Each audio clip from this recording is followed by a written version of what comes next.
जन्माचे नको वेळ घालवू रे, नरदेही जन्मलाशी नको वैर वाढवू.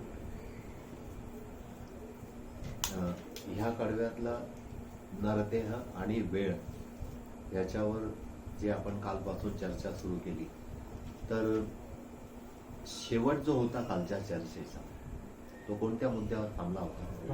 आपण वेळेचं नियोजन, आपल्या ज्या गोष्टींमुळे वेळ व्हायला लागतोय त्याच्यावर कसं नियोजन.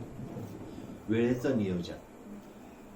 वेळेचं नियोजन कशासाठी? ही वेळ अतिमहत्वाची आहे आणि नेमकी ती वेळ जी आहे म्हणजे जे जीवन मिळालेलं आहे, ज्याला कोणी जीवन म्हणतं, कोणी लाईफ म्हणतो, कोणी काही म्हणतं, तर हे सगळं जे आहे हे फुकट भेटलेलं आहे.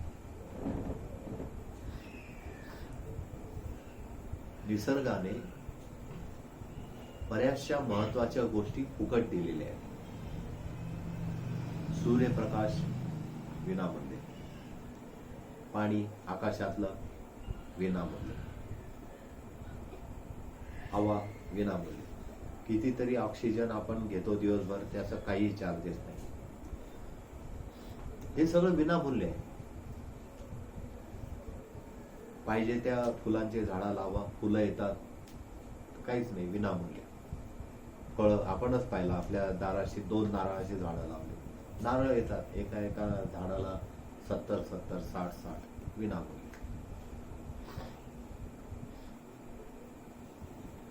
म्हणजे तसं जीवन विनामूल्य आहे. नरदेह विनामूल्यच भेटलेला आहे. म्हणजे फुकट काय मिळालेलं आहे? नरदेह आणि वेळ, जीवन काल, या दोन्ही गोष्टी फुकट मिळालेल्या आहेत. तर ह्याचंच नियोजन झालं पाहिजे. आता अजून एक गोष्ट फुकट आहे की हरिनामही फुकट आहे.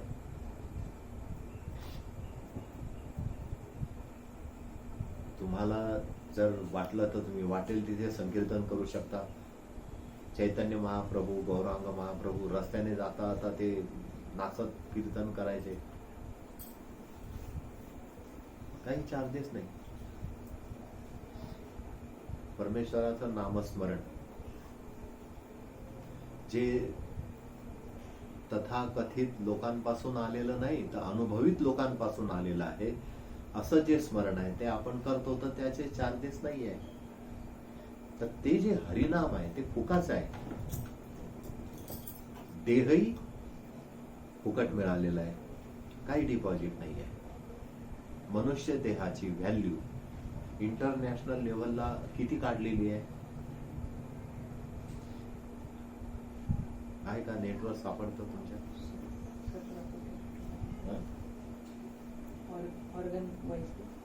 हा, बॉडीची प्राइस मेडिकल ह्याला माहित असेल ना, बॉडीची प्राइस किती आहे? नाही माहित. 17 कोटी बघा, जी फुकट मिळालेली, त्याच्यामध्ये इम्पॉर्टंट गोष्टी आहे. हार्ट आहे, फुकट आहे, त्याचे 6 वॉल्व फुकट आहेत. डोळे, डोळ्यांच्या लेन्स, त्यातल्या आतल्या नसा, त्यातलं जे ऑइल आहे, डोळ्यांच्या मध्ये जे लिक्विड असतं ते फुकट. ब्रेनचा पूर्ण जो पेशी आहे त्या किती लाखोच्या, $129,000. किती? $129,000. $129,000 याने भलतंच वाचलं वाटतं ते इंटरनॅशनल मध्ये ओके. $129,000. तुमच्याकडे काय येत आहे?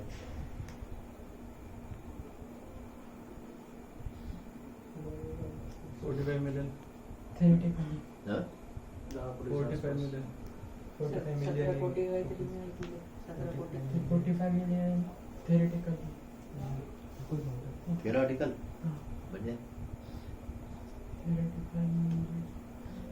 काय, कोणती व्हॅल्यू आहे ती?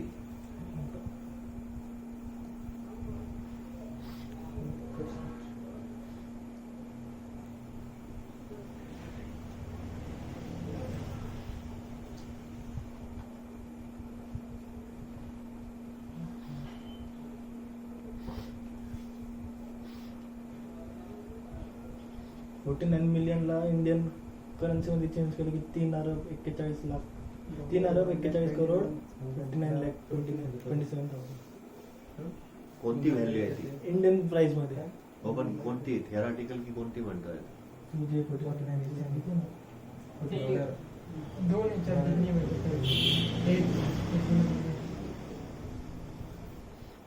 एक ॲव्हरेज सांगितले आणि एक थेरोटिकली सांगितले.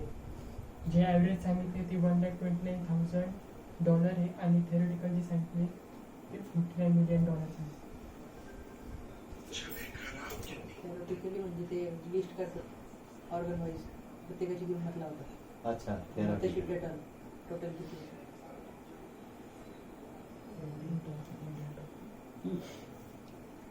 किती होती? 341 कोटी 61 ला इंडियन रुपी. 3 अरब. 361. 341 61 एकच जण बोला कोणता? 341 कोटी 61,52,500 पास केलं पास करा. 341 कोटी. 61 हा, लाख. 61 लाख तर 342 कोटी. अप्रॉक्स 342 कोटी रुपये देहाची किंमत आहे आणि एवढी मोठी किंमत आहे की तो फुकट भेटलाय. वेळही फुकट आहे. मग 300 कोटीपेक्षा 361 होतात ना, 41. 342 हा. 342 कोटी दावावर लावायचे आणि अशा गोष्टीवर ते खर्च करायचे की जे हातात काही येणारच नाही. स्पर्धेमध्ये खर्च करायचे किंवा इथल्या गोष्टी ज्या इथे सोडून जायच्या इव्हन हे 342 कोटी इथंच सोडून द्यायचे आहे. जे इथं सोडून द्यायचं आहे त्याचा उपयोग ते जवळ असताना परमतत्व प्राप्त न करता त्या भलत्याच कामात तो वेळही घालवायचा आणि देहही घालवायचा. बीकॉम शिकणाऱ्यांनी याच्यावर विचार करायला पाहिजे है ना. कॉमर्सच्या दृष्टिकोनातून ते गणित बरोबर नाही ना. कॉमर्सच्या विद्यार्थ्याला असा हा तोट्याचा सौदा परवडेल का? तर तुम्हाला वेळेचं नियोजन करून आणायला सांगितलं होतं, बरोबर? केलंय? सांग. म्हणजे पहिले तर सर्वात मेन असंच व्हायचं की झोपच नाही लागायची. म्हणजे एकदा मोबाईल बघायला घेतलं की मला झोपच नाही लागायची. मग ते त्याचा यूज कमी करायचा आता. स्ट्रिक्टली असं विचार केला की जास्तीत जास्त 2, त्याच्या पुढे जागायचंच नाही असं. जास्तीत जास्त 2 केव्हाचे पण रात्री मग ते आता रोजचे काम वगैरे सगळे होऊन आता इथूनच जातो 1-1.5 वाजता. बरं. त्याच्या हिशोबाने 2. मेन प्रॉब्लेम सगळ्याचाच व्हायचा असं. मग 1 आणि 2 वाजता जायचे उठायला. मग म्हणून आता ठरवलंय 9-1 असा टायमिंग 9ला उठायला. म्हणजे पहिले 7ला रोज सायकलिंग चालूच करायची असं. तर नंतर आल्यावर थोड्या वेळ झोपून मग 9-9:30ला परत उठायचं. मग नाश्ता वगैरे मग बाकीचं केलाय तू? प्रॉपर नाही पण फोनचा यूज कमी करायचा आहे आणि झोप म्हणजे रात्री मी पण थोडं 2-2:30 जातात कधी कधी. जर का दुपारी झोपलो मी मग रात्री काही झोप लागत नाही. काय करतो ते नको सांगू. नियोजन काय केलं ते सांग. टाइमला रिवर्स स्पेंडिंग म्हणजे टाइमला किती कोटी आहे? 342 कोटी आहे तुमच्या हातात. आणि त्याची जर वाट लावायची झाली तर आता जे चाललंय ते कंटिन्यू ठेवायचं है ना. मग 342 कोटीचं काय करणार आहे तेवढंच सांग. इतके दिवस जे चाललं होतं तेच पुढे कंटिन्यू राहील की काही चेंजेस होतील त्या? फोनचा जो टाइम आहे तो एक्सरसाइज मध्ये स्पेंड करायचा. अच्छा, दिवसभर दिवसभर तसं 7 तास तर फोनवर असतो ना. म्हणजे काय 7 तास ते एक्झरसाईज आता रात्री आणि दिवसभर कारण की सध्या काही अभ्यास वगैरे नाही तर मग अभ्यास नाही असा एकही दिवस नसतो, करणारा पाहिजे. एकही दिवस आहे का असा अभ्यास नाही असा, एक तरी दिवस आहे. सुट्ट्या असल्या तरी तुमचं पुढच्या वर्षाचे जे विषय आहेत त्याचा अभ्यास आहे. असं एकही दिवस नसतो की ज्या दिवशी अभ्यास नाही आहे. नीट सांग, हे तर काही पटलं नाही. मोबाईलचा टाइम एक्सरसाइज म्हणजे आता कालच बोलणं झालं आपलं, 6 तास मोबाईलवर असतो तू. बघा 6 तास. त्याच्यातला थोडा तरी आपण ते तसं सांगायला पाहिजे ना, मोबाईलचा टाइम तिकडे गेला म्हणजे मग तर म्हणजे केलेलं नाही आहे नियोजन. मी टाइम टेबल तर बनवलाय कुठे फोनमध्ये दाखव.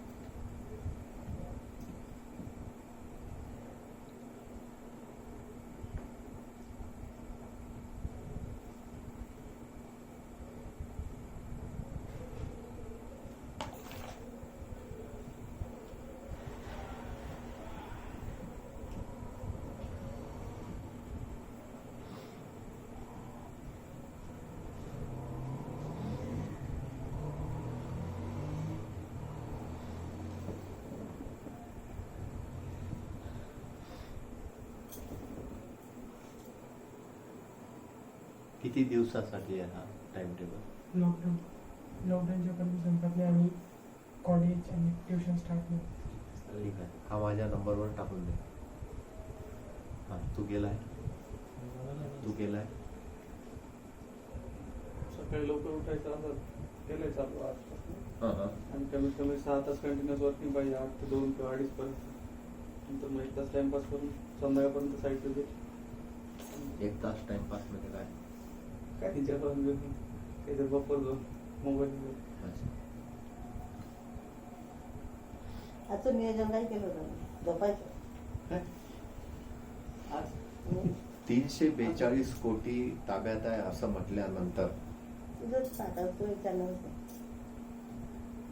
एकामेकाचा टाइम टेबल विचारायला लागले तर त्यातल्या एकाला एकदम जाग आली. त्याने सांगितलं की 342 कोटी माझ्या ताब्यात आहे,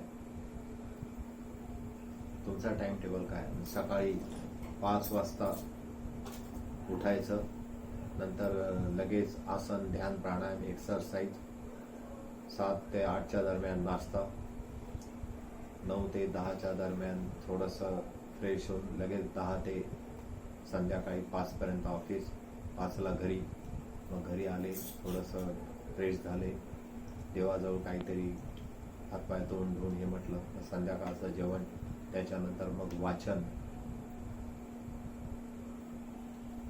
हा असा टाइम टेबल ऐकल्यानंतर बाकीचे लोक एकदम अरे वा म्हणे, हा तर इतका बेस्ट आहे.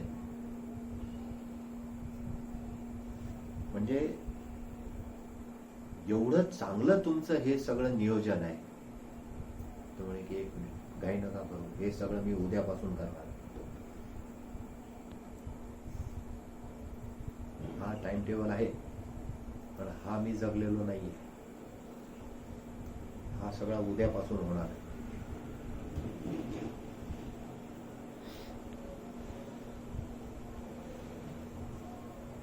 नरदेह फुकट मिळालेला आहे, वेळ फुकट मिळालेला आहे, हरिनामही फुकट आहे, बाकीचं सगळं विकत आहे.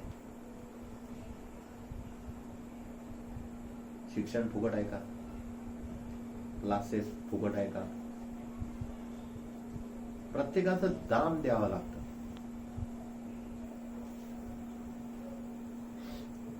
पण नरदेहामध्ये जन्माला आल्यानंतर वेळ फुकट नाही गेला पाहिजे.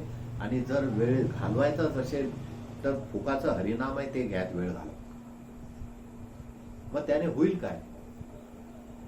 त्याने एक होईल की जर तुम्ही वेळ आहे आणि वेळेत स्वतःच्या वेळेला हरिनाम घेण्यामध्ये घालवायला लागले तर तुमच्याकडनं उपद्रव होणार नाही, तुमचा त्रास कोणाला होणार नाही आणि कोणाकडून तुम्ही त्रासल्या जाणार नाही. आणि दुसरी महत्वाची गोष्ट की ते ईश्वराचं चिंतन असल्यामुळे ते ज्या वेळेला चिंतन असं सातत्याने होत राहील, त्या सातत्याने झालेल्या चिंतनामुळे शरीरातल्या बऱ्याच ऑर्गनवर पॉझिटिव्ह इफेक्ट पडतील. है की नाही? सातत्याने झालेलं चिंतन आहे ते पॉझिटिव्ह इफेक्ट होतील की नाही. आणि जशा तऱ्हेचं चिंतन माणूस करतो ना तशा तऱ्हेच्या पेशी मेंदूकडे संदेश घेऊन जात असतात.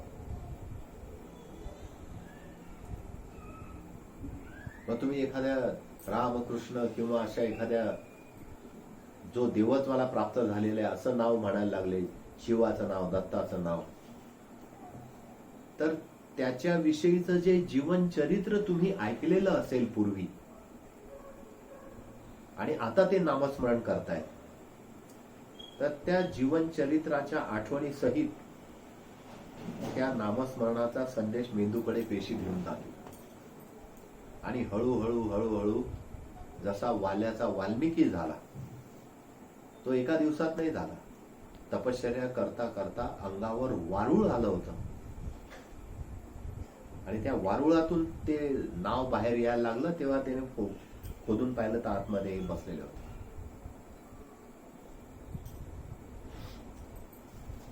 तर एवढं एकरूप व्हावं लागेल. पण हरिनाम फुकट आहे, देह फुकट आहे, वेळ फुकट आहे. आणि हा जो नरदेह आहे हा फुकट घालवणंही चालू आहे. आता वाया गेलं म्हणजे कसं झालं की ज्या गोष्टीसाठी वेळ घालवला, ज्या गोष्टीसाठी देह झिजवला, ते काहीच कामात नाही आहे असं लक्षात आलं. तिथे काहीच कामाचं नाही. मग काहीच कामाचं नाही त्याच्यात ते घालवलं, ते केलं, पश्चातापाची पाळी येते.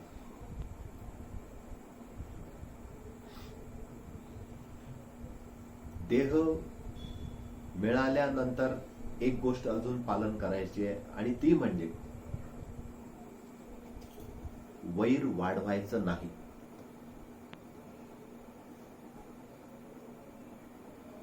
वैराला आहे ना ते बांबू असतात ना, त्याला टोकर म्हणतात तिकडे, बांबू.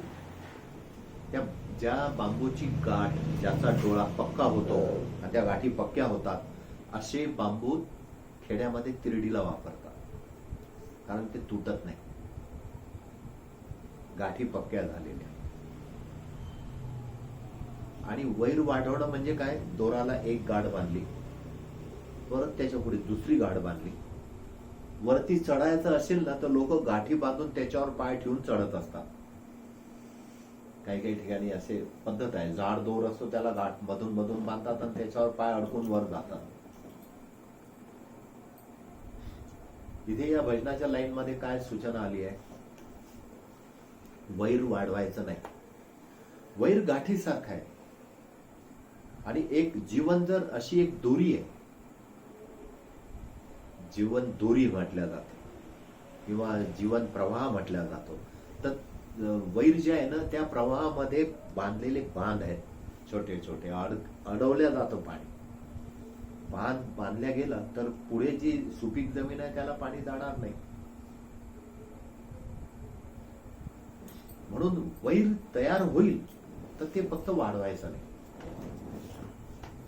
म्हणजे गाठ नाही झाली पाहिजे. वैराचे कितीतरी प्रकार आपल्याला पाहायला मिळतात. पूर्ण जगभराचा इतिहास पाहिला तर कितीतरी असे लोक आहेत. जर्मनीमध्ये कोण झालं होतं, हिटलर. काय परिणाम होता, कोणाची वैर होतं, जीव लोकांची. वैराच्या पोटी झालं होतं. नेपोलियन बोनापार्ट पुढे झाला होता. इतिहास काय होता.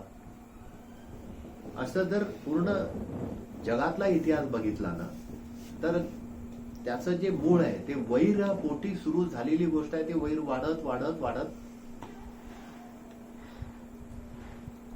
आणि अशा कथांवर म्हणजे सत्य घटनांवर कितीतरी चलचित्र तयार झाले, चित्रपट तयार झाले, मालिका तयार झाल्या.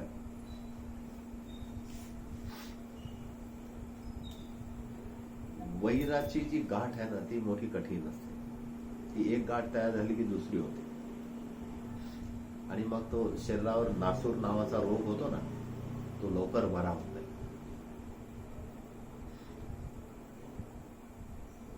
आणि वैराचे तर किती पुराणामध्ये तर किती उदाहरण आहेत. त्यांना तो नासून नावाचा रोगच नव्हती. शोधतील पुराणांमध्ये किती उदाहरण आहेत. रामायण काळातला रावण घ्या, कुठून सुरुवात झाली होती? शूर्पणखापासून. पण ते वाढवायचं काम कोणी केलं? ते रावणाने हळूहळू हळूहळू वैर वाढवलं.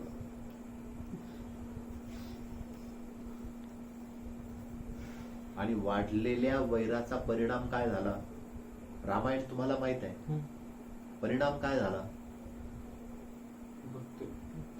हा, नुसता रावणाचा झाला का? काय झाला परिणाम वैराचा? लंका त्याचे पोर येस, पूर्ण परिवार. काहीच नाही राहिलं ना. इव्हन जी नगरी होती ती नगरी सुद्धा जाळल्या गेली. राहिलं का काही? मग नरदेहामध्ये जर ईश्वराचं जे नामस्मरण आहे ते विनामूल्य आहे, पण ते खरोखर करणारा जर तयार झाला आणि करायचं आहे असं ज्याने ठरवलेलं आहे त्याने एक पथ्य पाळायचं आहे की त्याने वैर नाही वाढवायचं. कृष्णाच्या वेळेला काय झालं?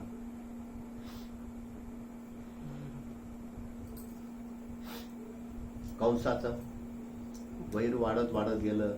एक एक जण कृष्णाला मारायला पाठवत गेले.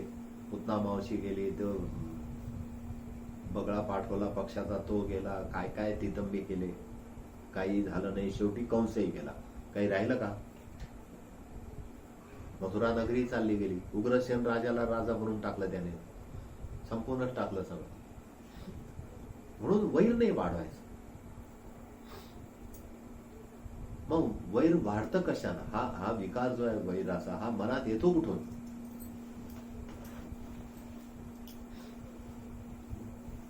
आपल्या जीविताला धोका आहे असं समजून एखाद्याशी वैर करणं आणि त्यातून धीरे धीरे धीरे धीरे ज्यांचा काही एक संबंध नाही अशा जीवांची हत्या करत राहणं, जे रामायण महाभारतापासून आपल्याला शिकायला मिळते. आणि त्या हत्येतून ज्यांची हत्या केली त्यांच्या संबंधित लोक परत तुमच्या विरोधात गेले. अजून ज्याच्याशी तुम्ही विरोध केला त्याच्या अजून ते लोक विरोधात गेले. अशी ती संख्या वाढत राहते आणि वैर सुद्धा धीरे धीरे धीरे धीरे एक्सटेंड होत जात.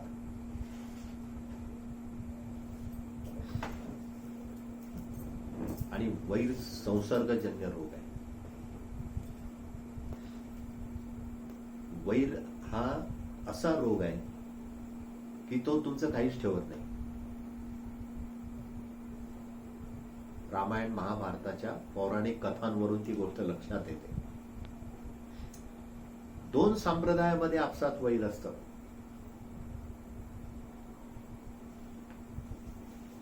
पुरुषांमध्ये आपसात वैर आहे, स्त्रीमध्ये आपसामध्ये वैर आहे.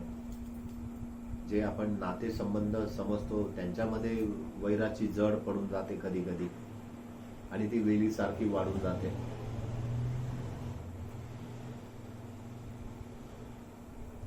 एक दुसऱ्याचा अपमान करायला तयार होतात आणि वैर असं आहे की ते आतमध्ये दबा धरून बसतं.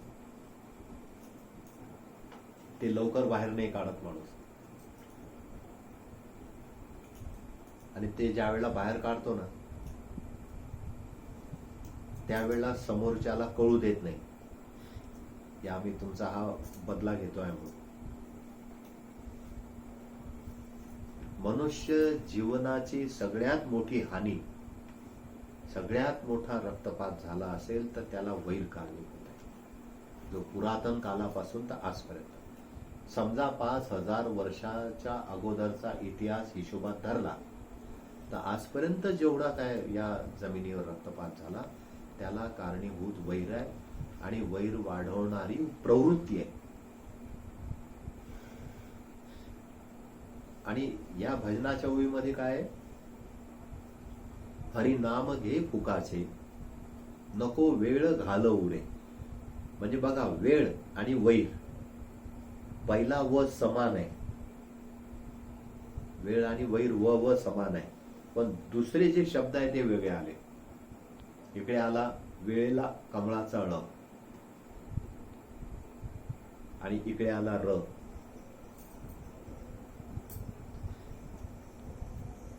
कमळाचा ळ वेगळं दाखवतो. र कशाचा असतो? पोरांना शिकवतात त्यात रवीचा र असतो का की रथाचा? रथ आहे, आता बदललाय. रवी चालतं, रथ पण चालतं. कशाचा आहे र? रवी. रवी. रवीचा र हा पहिल्यांदा होता, आता कशाचा झालेला आहे? इंग्लिश मध्ये असं काय काय गड्या, तुझ्याकडे लहान लहान पोरं आहेत तरी तुला माहिती नाही. आता पाहिजे की त्याच्यासाठी पोर मराठी जाता का विचारा मला. मराठीत आता मराठी सूर्याचं चित्र रवीचा. रवीचा.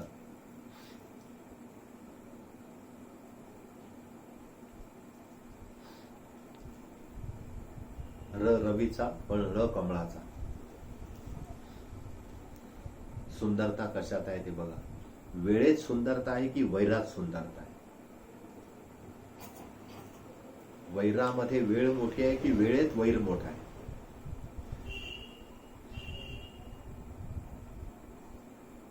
खरं पाहिलं तर वैर हे मायनसच असलं पाहिजे कायम.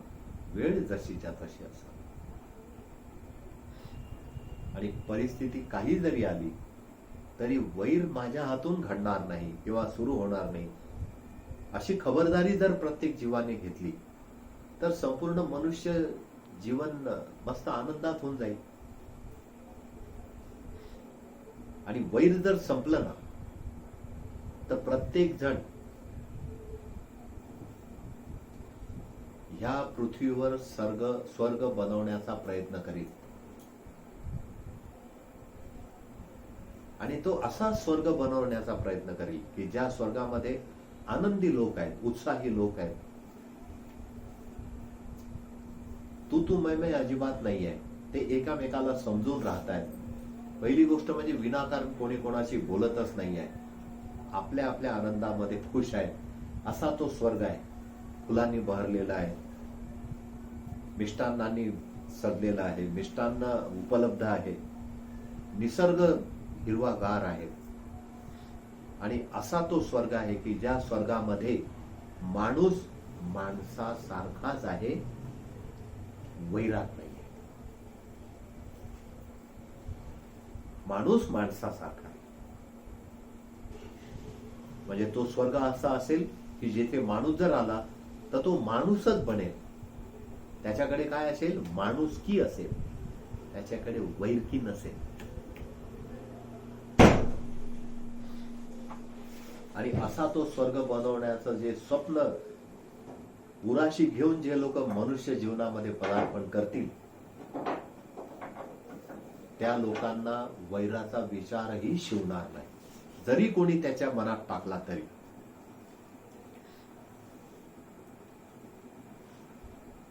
मग आता वैर आपण निर्माण करतो की ते निर्माण झालेलं असतं? नेमकं काय? आपण निर्माण करतो की निर्माण झालेलं असतं? निर्माण आपण बनवू. तुझं काय मत? बनवू.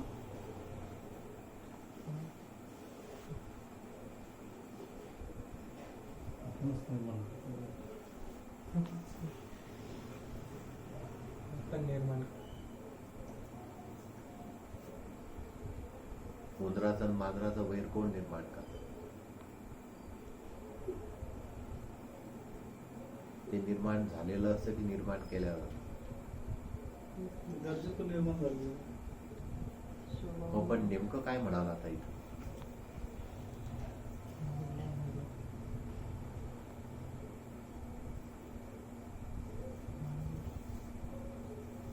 उंदीर वर्सेस मांजर. नैसर्गिक आहे. म्हणजे मग केलं आहे की ऑलरेडी तयार बिल्टअप होऊनच आलेलं आहे रेडीमेड. ते रेडीमेड होऊन सुरू. हरिण आणि वाघाचं ते नैसर्गिक आहे. Actually, ते वैर आहे कारण गरज आहे ती खायची ती.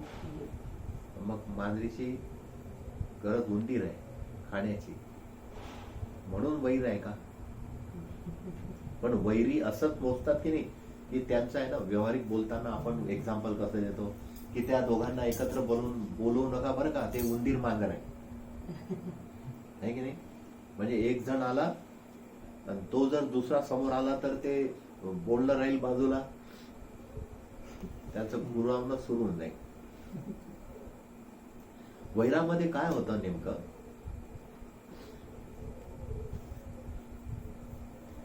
मांजर झोपलेली होती. साधारण दिवसभर काही नव्हतं, सोय नव्हती. तिला अशी थंडगार हवेची झोप आली. उन्हाळ्याचे दिवस आणि तेवढ्यात गार हवा, झोप लागून गेली. त्या गार हवेचा प्रभाव असा झाला, धो धो पाऊस पडायला लागला आकाशात. मांजरला खूपच आनंद झाला. त्या आनंदाच्या भरात काय करून काय नाही, कोणाला सांगून काय नाही. कारण पाऊस जो पडत होता तो पाऊस पाण्याचे थेंब नसून उंदराचा पाऊस पडत होता. उंदराचा पाऊस पाहिल्यानंतर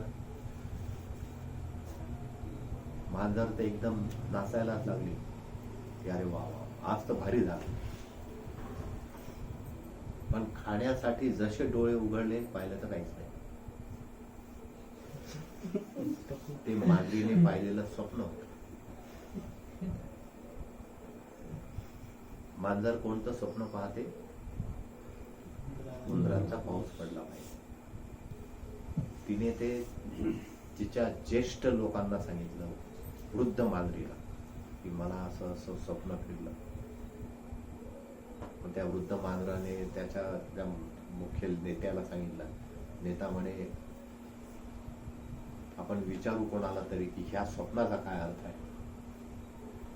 कारण सध्या उंदरांची संख्या बरीच कमी झाली, त्यामुळे आपल्यावर उपासमार आली आहे. कोणी बाहेरच पडत नाही महामारीमुळे. सगळे बिळात बसून गेले तर मग करणार काय? मांजरीने स्वप्न काय पाहिलं? उंदरांचा पाऊस पडतो. यांनी सांगितलं स्वप्नांचा अर्थ विचारू. मग त्यांनी अजून मांजरामध्ये सुद्धा तज्ञ लोक असतात. मग त्यांनी तज्ञाला विचारलं की यांच्या स्वप्नाचा अर्थ काय? म्हणे किती वाजता पडलं होतं? म्हणे का बरं? म्हणे टायमिंगवर असतं ते. हे स्वप्न जर दिवसा पडलं असेल तर ते कधीच फलद्रूप होणार नाही. पण हे स्वप्न जर पहाटे पडलं असेल तर ते 4 महिन्यात फलद्रूप होईल. पण हे स्वप्न जर अगदी सूर्य उगवायच्या 1 तास आधी पडलं असेल तर 2च महिन्यात सक्सेस होईल. पूर्व रात्रीला पडलं असेल तर 8-10 महिन्यात सक्सेस होईल. केव्हा पडलं होतं ते महत्वाचं आहे. जिला स्वप्न पडलं ती मांजर उठून चालायला लागली. काय झालं? अहो म्हणे दिवसा पडलेलं स्वप्न आहे. झुळूक आली होती, उन्हाळ्याचे दिवस आहे आणि त्यात असं स्वप्न पाहिलं. मग जो स्वप्न सांगणारा होता तज्ञ, त्याने सांगितलं की थांब, आता या स्वप्नाची चर्चा जास्त करू नको. म्हणे का बरं? म्हणे कालच माझ्याकडे शेजारचा कुत्रा आला होता आणि त्याने स्वप्न पाहिलं की मांजरांचा पाऊस पडतोय. त्यामुळे ही गोष्ट पुढे बोलू नको. आणि त्याने पहाटे स्वप्न पाहिलं होतं.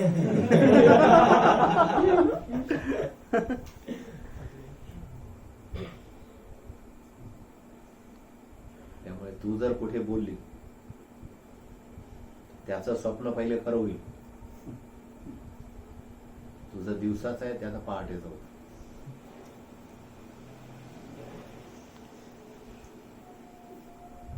नैसर्गिक जे वैर आहे ते काही वैर नाही. हा म्हणतो तसं आहे की ती एकामेकाच्या साठी एक जीव तुझे को खाय याच्यासाठी असेल.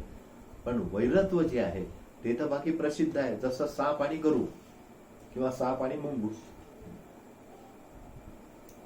पुरातन कालामध्ये गरुड आणि सर्पाची आई ह्या दोघं बहिणींच्या ह्या संततीचं युद्ध पहिल्यापासून चालू आहे. अजूनही पंचांगांमध्ये वैर वर्ग असतो, त्याच्यामध्ये लिहितात मांजर, उंदीर, सिंह, हत्ती हे असे वैर वर्ग दाखवलेले आहेत. ठीक आहे, पशु आणि पक्षी ह्यांना प्रज्ञा नाहीये, त्याच्यामुळे ते भुकेपोटी एकामेकाला खात असतील. जो कमजोर आहे त्याला बलवान खातो.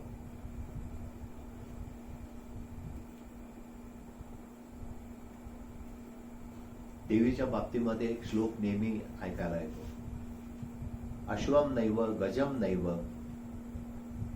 व्याघ्रम नैवच नैवच अजापुत्रो बलिर्दद्या देवो दुर्बल घातका. देवीच्या समोर घोड्याचा बली देत नाही, हत्तीचा बली देत नाही, वाघाचा तर दूर दूर पर्यंत नाही, पण त्या गरीब बकऱ्याचा मात्र जीव जातो, कारण तो कमजोर आहे. आता पशुपक्ष्यांमध्ये प्रज्ञा नाही आहे, परंतु मनुष्यामध्ये प्रज्ञा आहे. त्याने त्या वैराच्या गाठी पक्क्या नाही होऊ दिल्या पाहिजे किंवा जास्त नाही होऊ दिल्या पाहिजे. आणि गाठ अशी असते ना की गाठ बांधणारा वेगळा पण गाठ सोडणारा वेगळा, असं जर असलं तर ज्याने गाठ बांधली त्याला माहित असते गाठ कशी बांधली, पण ज्याला गाठ सोडायची आहे त्याला सगळ्यात पहिले काय करावं लागतं ते सांगा.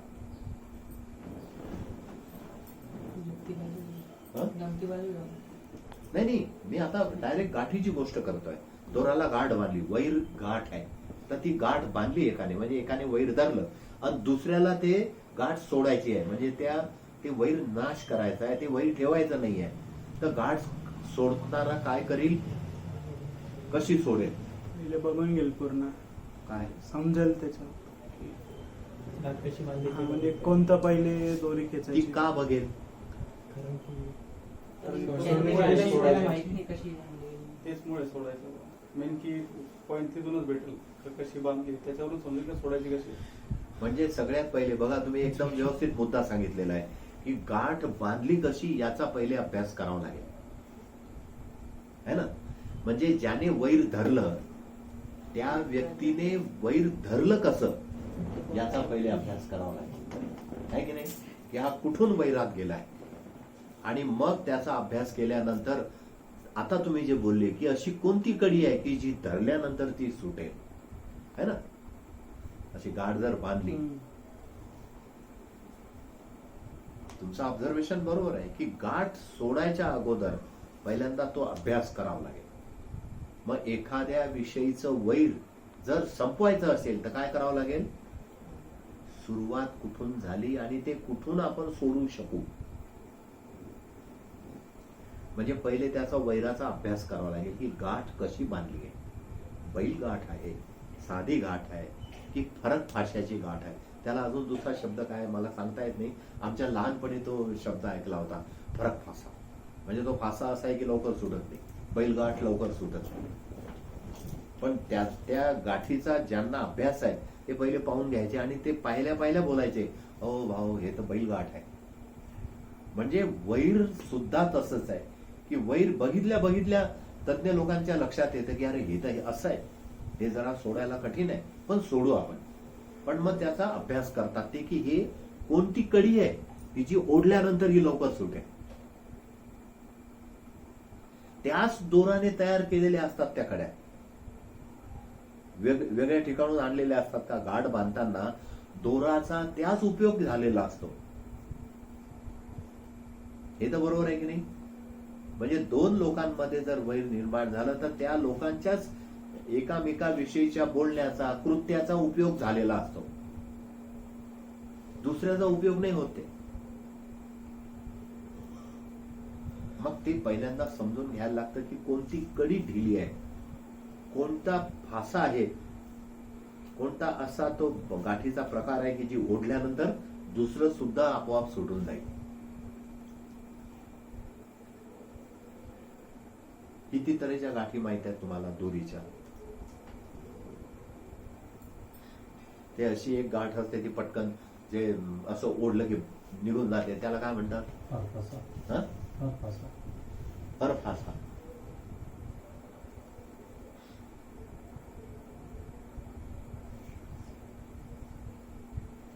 तर त्याचा अभ्यास पहिले करायचा आहे.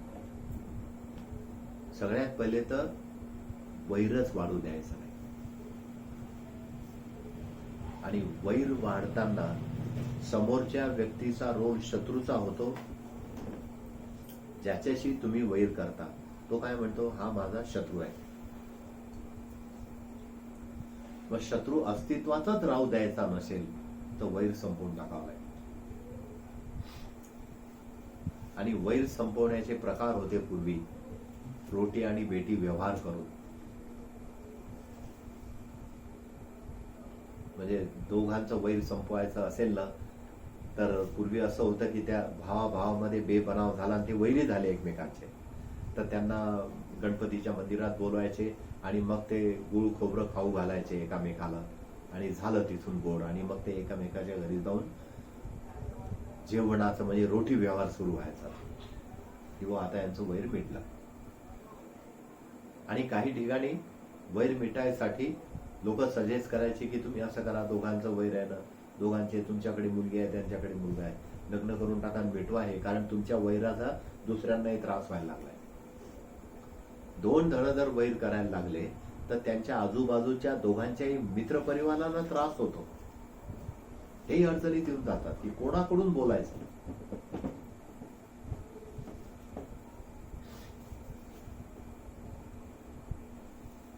त्यामुळे काहीही झालं तरी वैर वाढवायचं नाही आणि शत्रू निर्माण करायचे नाही. भारताच्या पुराणांमध्ये काही काही शब्द खूप सुंदर येतात. त्यातला एक शब्द होता अजात शत्रू, ज्याला शत्रू नाहीये. शत्रू नाहीये याचा अर्थ काय? सगळ्यांशी मित्रभाव आहे. महावीराने कल्याण मित्र हा शब्द दिला. सगळ्यांशी मैत्रीभाव. वैर वाढायचा संबंधच येत नाही. आणि वैर जर वाढूच द्यायचं नसेल तर क्षमाशीलता लागेल. क्षमा करणं हे शूराचं लक्षण आहे. जो शूर आहे तो क्षमा करू शकतो.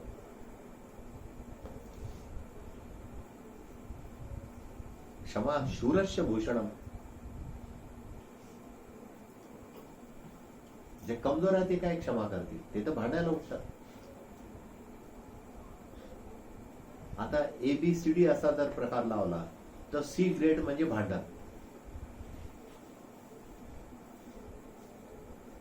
असं धरू शकतो है ना. आणि B ग्रेड म्हणजे अबोला, असहयोग, असहकार, असहिष्णुता. आणि A ग्रेड म्हणजे वैर. म्हणजे हा ज्या गल्लीतून चालला आणि तिकडनं त्याने पाहिलं की तो येतोय, आता हा दुसरीकडे डायव्हर्ट होईल. प्रज्ञावान मनुष्याला इशारा आहे की तू तुझा नरदेह आहे, त्या नरदेहाची किंमत जप. त्याला इकडे तिकडे टाकू नको.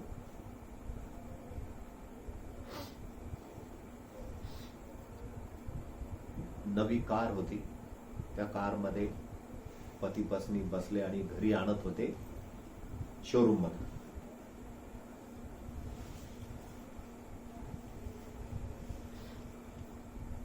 नरदेहाचं इम्पॉर्टन्स तो कुठे लावायचा, वैरात नाही लावायचा, हरिभजनात लावायचा, हे समजून घ्यायकरता हे उदाहरण बघू. घरी येत होते, मध्येच काय झालं की मोठ्या गेटच्या अगोदर डाव्या बाजूला खूप मोठी अशी एक डर्टी प्लेस होतं, ज्याच्यामध्ये गटारी टाईप होतं. आणि तिथे डुकराची काही पिलं त्या रस्त्यावर फिरत होते. त्याने कार चालवत चालवत घरी आणत होता. नवीन कार होती, धीरे धीरे आणत होता. तरीही एक डुकराचं पिलू, मोठं डुकर येऊन त्या कारला धडकलं. धडकल्यानंतर ड्रायव्हर सीटवर बसलेला व्यक्ती खाली उतरला, रागाने बंद केलं. बाहेर पडलेली होती एका झाडाची एक हिरवी फांदी, ती उचलली त्याच्या मागे. डुक्कर पळत कुठे गेला असेल? हा, याला त्याच्या मागे जावं लागलं तर हा कुठे गेला असेल?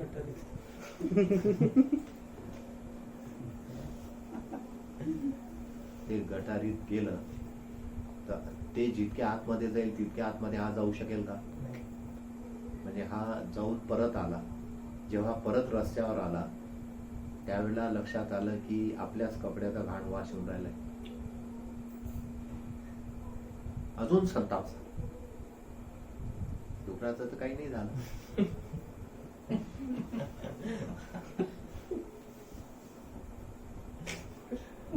बाई गाडीच्या खाली जाऊन उभी होती, त्याचा तो अवतार पाहिला. मग तर सगळं सुरू झालं ते संताप. म्हणजे एक तर त्याच्या मागेच जायला नको पाहिजे होतं, त्याच्या मागे तर गेले. तो जिकडे गेला ते समजून बाहेर थांबायचं ना, त्याला मारायसाठी. त्याला मारून काय होणार आहे? जे घटना होऊन गेली होती. पण डुकराच्या मागे जर देह गेला तर तो पुढे जाईल गटारीत. म्हणजे काय होईल की तो तर ऑलरेडी गेलेला आहे, तुम्ही तसंच कराल. तुम्ही जेव्हा परत याल तेव्हा त्या बाईने सांगितलं की तू पहिले असाचा असा घरी जाय, कॉलनी काही जास्त लांब नाहीये, कपडे बदल आणि कपडे बदलून इकडे ये, नाही तर जवळ होईल. कारण एवढं तरी भरलं होतं ते सगळं. आणि हातात काठी नसन तसं ते म्हणजे अवतारच वेगळा. तेवढ्यात त्याचे मित्र तिकडनं 2 व्हीलरवर आले. त्यांनी पाहिलं, साहेब काय झालं? हे म्हणे एवढी नवी गाडी आणली, ते लोक असे डुकर पाळून ठेवतात. म्हटलं झालं काय बा? मित्र म्हणायला लागला, म्हणे एक मोठं डुकर माझ्या गाडीला आडू आलं, मलाही संताप झाला. म्हणे मी उतरलो, गेलो मागे, हात ताल.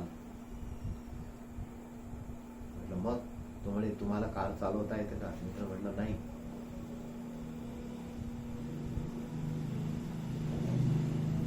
मग मी आता जातो घरी.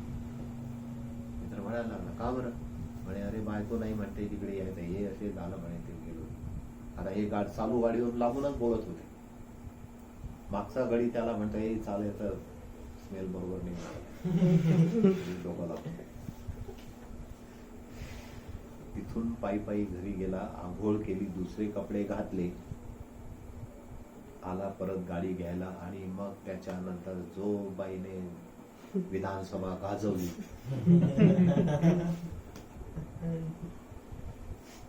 आणि खूप प्रश्न निर्माण केले.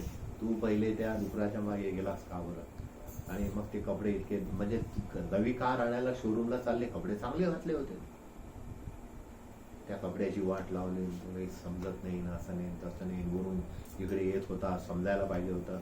असे घाण कपडे घालून कारमध्ये, नव्या कारमध्ये बसू दिलं असतं का तुला?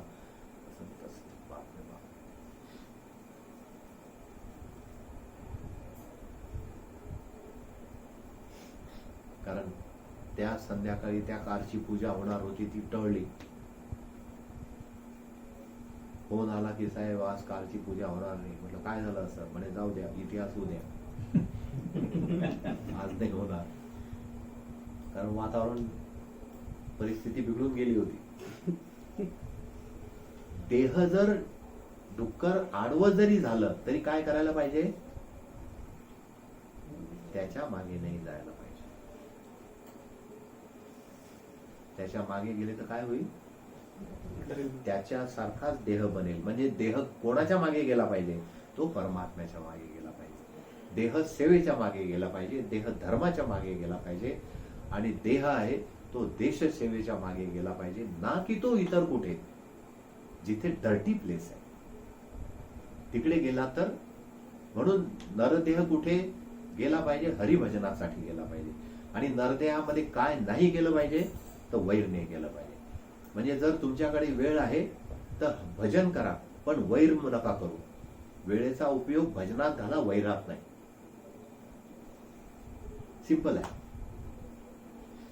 वैर करणंही फुकट होऊन जातं आणि भजन करणंही फुकट होऊन जातं कधी कधी, की विनाकारणच वैर घेतलं.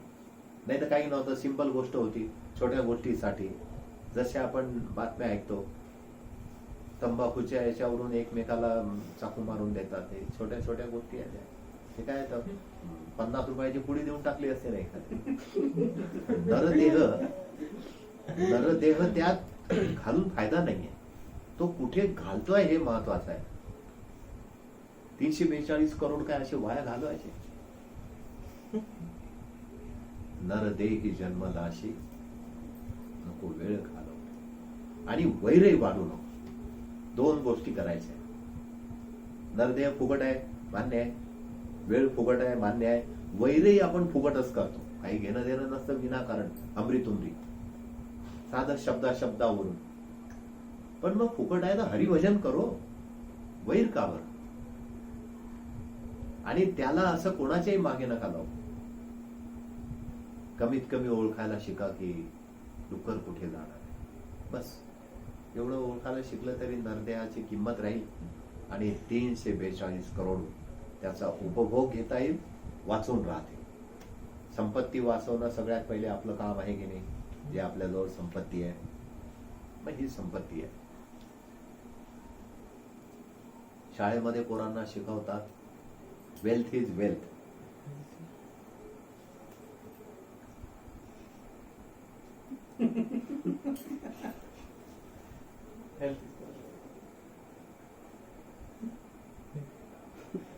झोप येते आहे का? नाही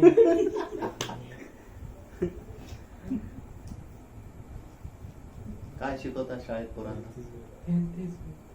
मग तू आता उशिरा का बरं बोलला? तुम्ही तो गुगल टाकला होता मग तेच म्हणून आम्ही तो click झाला लगेच. पण तुम्ही कमीत कमी एवढं तर म्हणायचं ना की कुठेतरी एक शब्द जरा वेगळा वाटतोय, असं तर म्हणायचं की वेल्थ इज वेल्थ नाही, हेल्थ इज वेल्थ. आता कळलं ना की तुम्ही जे म्हणाल तेच बरोबर असते. तसं नाही. तुम्ही म्हटलं ना हिने गेलेलं चालेल का, तर हे त्याला नाही म्हणणार. त्याला कन्फ्युजन आहे. परंतु एक गोष्ट आहे की तो कन्फर्म नाहीये की मी जे बोलेल ते बरोबर आहे म्हणून थांबलाय. तो जर कन्फर्म असता तर त्याने सांगितलं, जसं याने सांगितलं ना हेल्थ इज वेल्थ, हा कन्फर्म होता. आपण जी करतोय त्याच्यावर आपण कन्फर्म पाहिजे. कन्फर्म नसले तर बोलणारच नाही, जरी ते माहीत बरोबर असलं तरी. आता हे जे पहिलं कडवं आहे हे आपण एकदा सोबत म्हणू आणि आजची चर्चा इथेच थांबू. पुढच्या कडव्यासाठी उद्या. मधुर आवाज काढा मला. हरि नाम घे फुकाचे,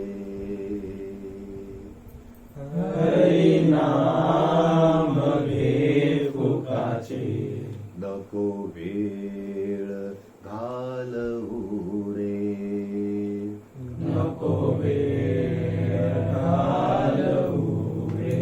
नरदेही जन्मलासी, नरदेही